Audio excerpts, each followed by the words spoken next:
Vayak-el Perkudei. It is fascinating that the introduction to the final construction of the sanctuary begins with the law of Sabbath. Vayak-el Moshe et kol adat b'nei Yisrael. And Moses gathered together the entire witness congregation of Israel, Vayak-el, and told them that God had commanded them on 6 days, the 6 work days, shall all of your work be accomplished. The 7th day is holy unto the Lord your God. Important is the very first word with which this portion opens, Vayak-el. Ordinarily, we simply find that God said to Moses, command the children of Israel about the Sabbath. That would make perfect sense. Constantly, the Torah gives commandments, and usually without the preface, Vayak-el. And it seems to me that this word is supercharged. There are actually 3 different nouns for an aggregate of Jews. Aggregate of people, but in our case, an aggregate of Israelites. A tzibur, usually translated a congregation. An edah, a witness congregation. Aid means witness. And the kahal, again, a congregation. Let me differentiate between these 3 terms. Tzibur is an undifferentiated mass of people. Generally without anything connecting them together. They could all be Israelites, but they just get together, and they don't have any specific purpose in getting together. They're an aggregate assemblage of individuals.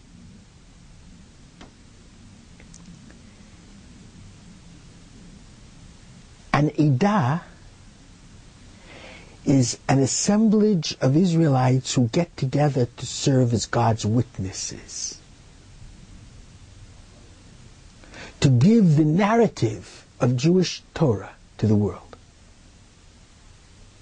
And to the rest of the Israelites first and foremost, because we have to be a Goy Kadosh, a sacred nation, in order to become a Mamlechet Kohanim, or teachers to the world.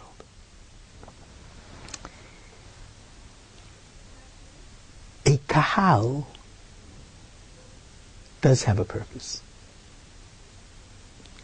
But unlike edah, it's not necessarily a good purpose. It can be good and it can be bad.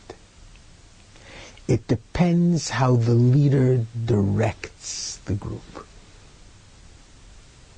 A kahal is a group that has a certain purpose in mind. Sometimes positive, sometimes negative. Who is leading them will make the difference. I'll give you the most perfect example.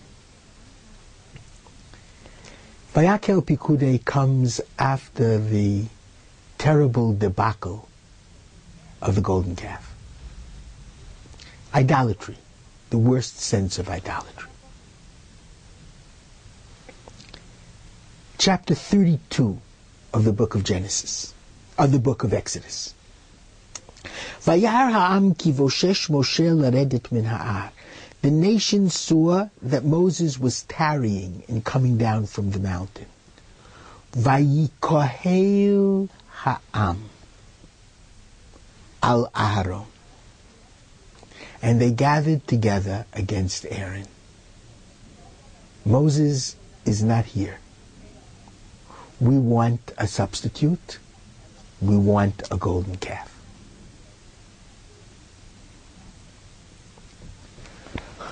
we begin the very next portion, Vayak-el, with Moses gathering the nation and teaching them about Shabbat. Now hear me very well. We're talking about a kahal. We're talking about a group of Israelites who desperately need a Moses substitute. When Moses is not here, and even when they don't feel Moses' presence, and they certainly don't feel God's presence. At the time of the debacle of the golden calf, Moses was in the supernal spheres with God, getting the tablets of stone. And the people were leaderless. They went to Aaron. They wanted a Moses substitute, and they felt it should be the golden calf, because that's what they remembered from Egypt, before Moses truly led them to become a witness congregation of God in the world.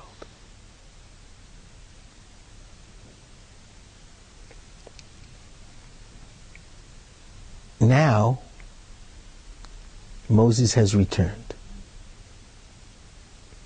The punishment has been meted out for worshiping the golden calf. Moses gathers the same congregation, Vayak-el Moshe. And he says to them, if ever you don't feel my presence and don't feel God's presence, don't search for me and don't search for God with a golden calf. God is not in the bestial. God is not in the material. God is not in gold and silver or bestial strength or physical beauty. Those are the Greek gods. That's idolatry. God is in ideas. God is in the world of the spiritual, not the world of the physical. God is in love and God is in compassion. God is in Shabbat, which is time. And time relates to concepts and ideas, not to physical substance. Real sanctity is in time, not in material object. If you want to feel me, if you want to feel God, keep the Sabbath day, keep the festival days. Search for us in the non-physical, in the spiritual and the ideational.